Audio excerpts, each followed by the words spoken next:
really don't have to introduce my wife. I think you know my wife, Carol.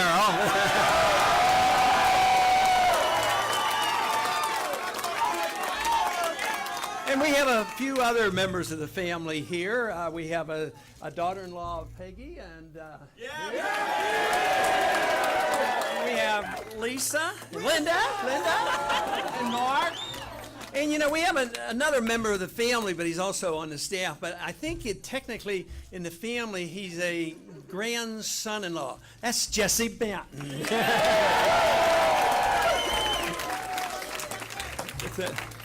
But it is a delight. And Jim, Senator Forsyth, thank you very much for your support, along with Andy for your co-sponsorship, and Ray. I appreciate all that. That is just great. I do want to mention 3 names of the individuals who did so much organization up here, and that was Jared Shercoin as well. Jared, I don't know if he's here. He's probably still making phone calls or something. and Bob Goodman, he did a tremendous amount of work here. And Jordan Brown, he was fantastic. But there was one other acknowledgement I wanted to make. I wanted to thank the union leader for not endorsing me.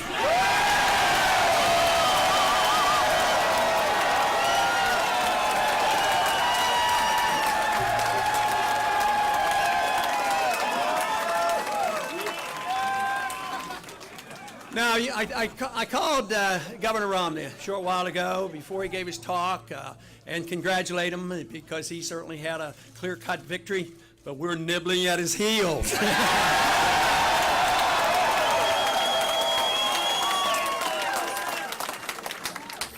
But there was another victory tonight. He had a victory, but we have had a victory for the cause of liberty tonight.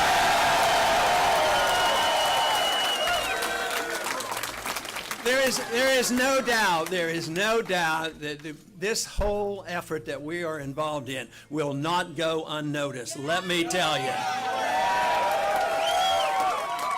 I think the intellectual revolution that's going on now to restore liberty in this country is well on its way, and there's no way they're going to stop the momentum that we have started.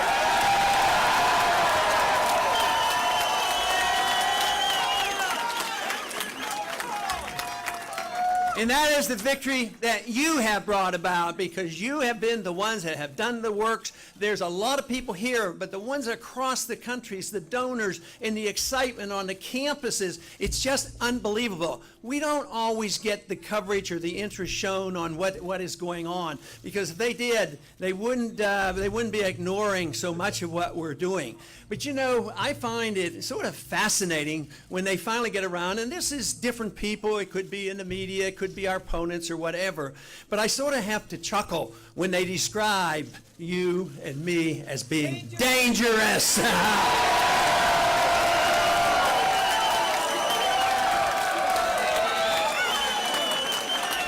That's one thing, they are telling the truth, because we are dangerous to the status quo of this country.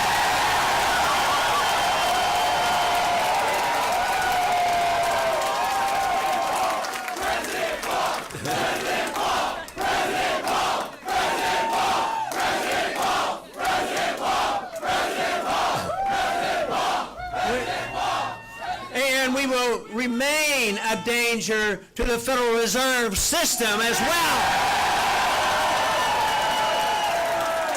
Yes.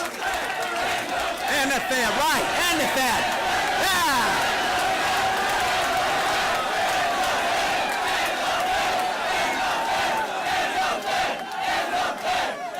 You know, in studying monetary history from the beginning of our country, and even throughout all of history, monetary policy on periodic occasions will become the dominant issue. And we have emphasized that, and it has become an important issue. Just think, this is the first presidential campaign that the subject ever came up since the Federal Reserve was started. So we are now, because of what is happening, it will remain a dominant issue. There's no way they're going to put it to bed, because they have destroyed our money. It's worldwide. There's a financial crisis going on, and it's only sound money and personal liberty that can solve the crisis that we have today.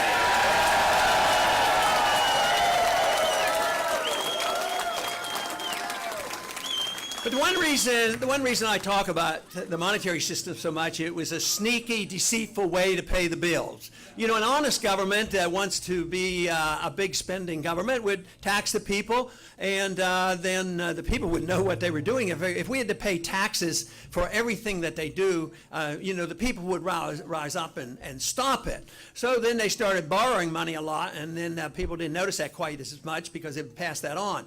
But then they resorted to the printing of the money, and that is why the Federal Reserve was established, to take care of the powerful interests, the military-industrial complex, the banking system, and deficit financing. And there's a couple reasons they have deficit financing. Sometimes there are conservatives that want deficit financing, and sometimes there are liberals who want deficit financing. And they have resorted to this, and of course this is why we are facing this crisis today. But it also serves those interests who like to think that we have this responsibility. They claim it's a moral responsibility to take our young people, put them into the military, and send them hither and yon around the world, policing the world and using up the money.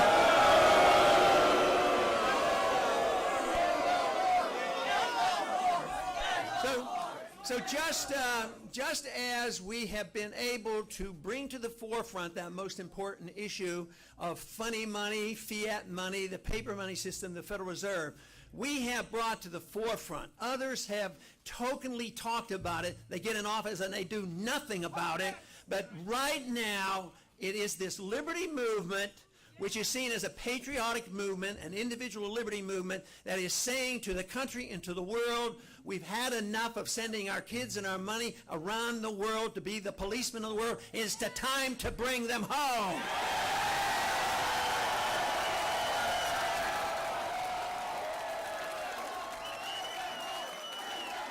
Bring them home.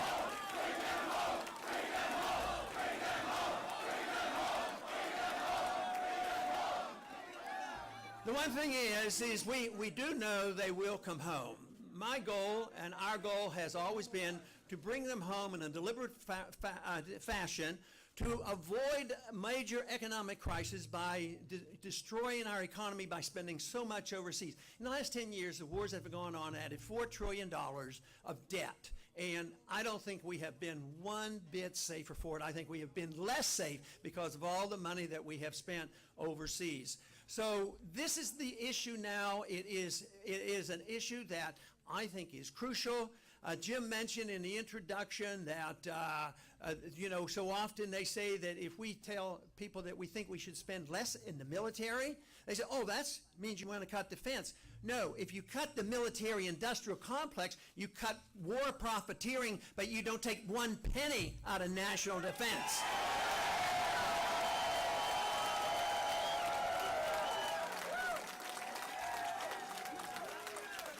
And besides, we're flat out broke.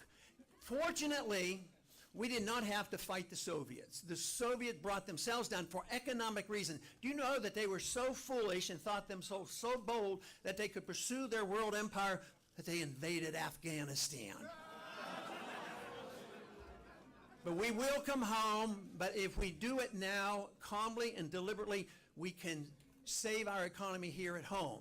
Because there are a lot of people who are suffering here at home. You have to stop the inflation because that's what destroys the middle class, and that's what transfers the wealth from the poor and the middle class to the wealthy.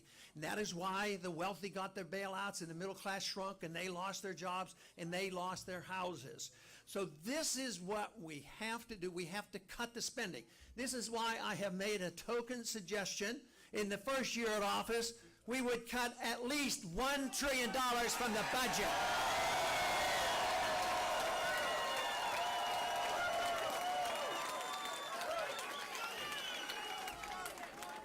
Now, the one thing that the talk you hear in Washington is pure talk because there is nobody suggesting, the other candidates are not talking about real cuts. They're talking about cutting proposed increases out in 10 years. They say, oh, we'll cut $1 trillion. Yeah, $1 trillion over a 10-year period, which is $100 billion every year. Our national debt is going up in real terms $100 billion every month.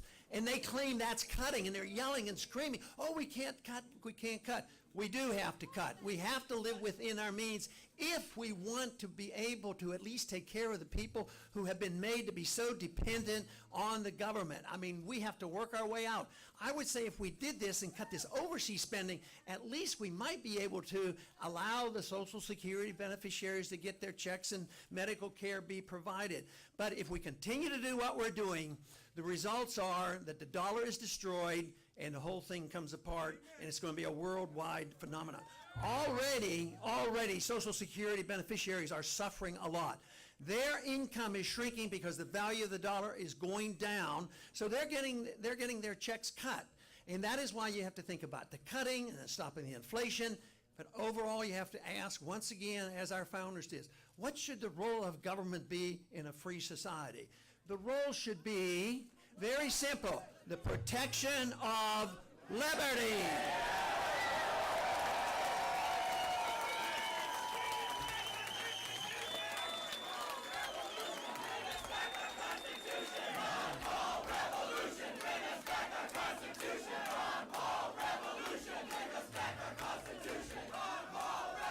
Wonderful, wonderful.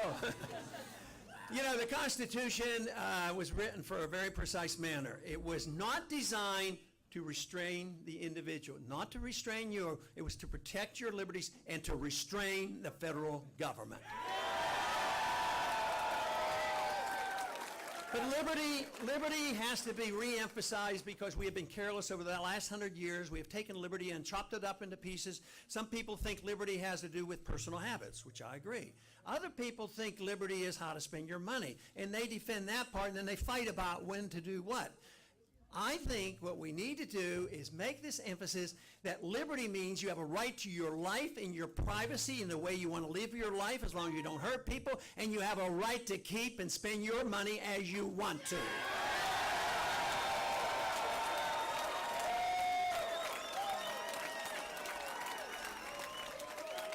But freedom is a wonderful idea, and that's why I get so excited, but I really get excited when I see young people saying, it is a wonderful idea.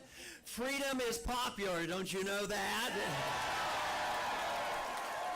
Now, freedom brings people together. I think it's magnificent that the crowds that have come out over the weeks and months have been very diverse, because it should be, because some people want their freedom to practice their religious in one way, maybe another way. Some might not even want to practice it at all. But freedom, if you understand it, you should all fight for freedom because you want to exert your freedom the way you want. Same way with economic freedom. It should bring people together. And I think this is one reason people worry about, how are you ever going to put in a coalition, or how are you going to, oh no, they don't want a coalition. They said, how are you going to compromise and give up some of your beliefs in order to get some things passed?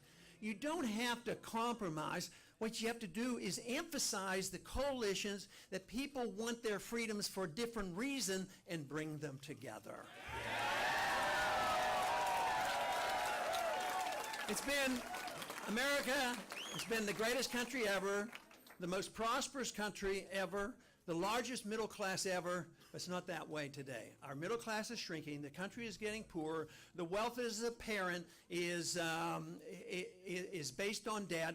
The few who really hold the wealth, it's maldistribution because it shifts over due to the regulations, the control of government. We have had too many people too long in the last 100 years thinking that it was beneficial more to have high-paid lobbyists to get and to find out what they can get from the government, rather than us petitioning our government in a proper manner, to petitioning our government and demanding our freedoms back again.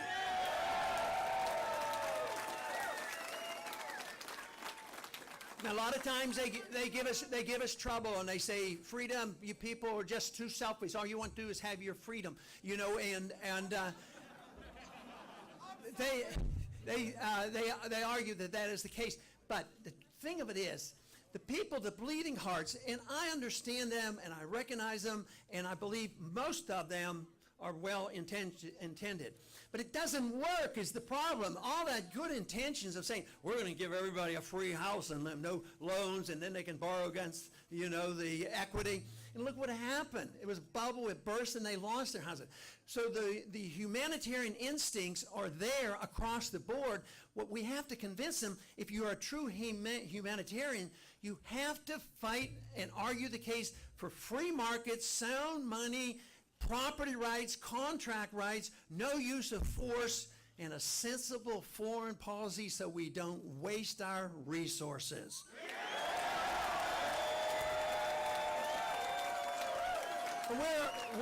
We're well on our way. We're well on our way. People have asked me, what did I expect 5, 10 years ago? I had no idea. I always assumed that the best I could do is set a record. I didn't know you were out there.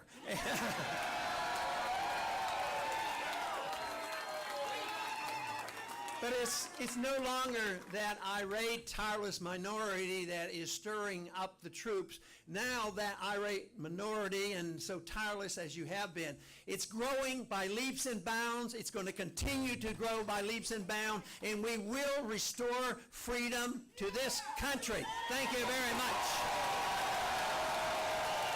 Thank you.